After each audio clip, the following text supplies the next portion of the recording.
আজ ৮ নম্বর নাজিরপুর পঞ্চায়েতের নাজিরপুর উচ্চ বিদ্যালয়ে নবম দফায় অনুষ্ঠিত হলো দুয়ারে সরকার ক্যাম্প।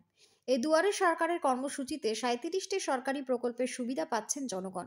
এই ক্যাম্পে বিভিন্ন পরিষেবা নিতে ব্যাপক ভিড় লক্ষ্য করা যায়। দক্ষিণ দিনাজপুর জেলার বালুরঘাট ব্লকের অন্তর্গত ৮ নম্বর নাজিরপুর গ্রাম পঞ্চায়েতের নাজিরপুর উচ্চ বিদ্যালয়ে এই ক্যাম্প অনুষ্ঠিত হয়।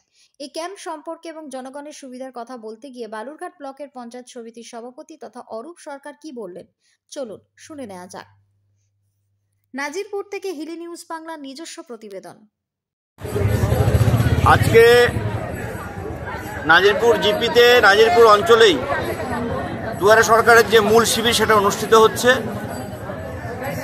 নবম পর্যায়ের যে দুয়ারে সরকার কর্মসূচি চলছে গোটা রাজ্য জুড়ে, আজকে নবম পর্যায়ের চতুর্থতম দিন। আজকে আমাদের বালুরঘাট ব্লকে দুটো জিপিতে মূল শিবির অনুষ্ঠিত হচ্ছে, একটা নাজিরপুরে, একটা হচ্ছে বোয়ালদারে। এই হচ্ছে ঘটনা। সাধারণ মানুষের সুবিধার্থে আমাদের রাজ্যের মাননীয় মুখ্যমন্ত্রী মমতা বন্দ্যোপাধ্যায় তিনি যে ভেবেছেন যে প্রান্তিক এলাকার লোককে সরকারের ঘরে যাবে না, সরকার তাদের দুয়ারে আসবে, সেই কর্মসূচি আজকে পালিত হচ্ছে নাজিরপুর জিপিতে দুয়ারে সরকার কর্মসূচি। আপনার নাম এবং পরিচয়? আমার নাম অরূপ সরকার, আমি সভাপতি বালুরঘাট পঞ্চায়েত সমিতি।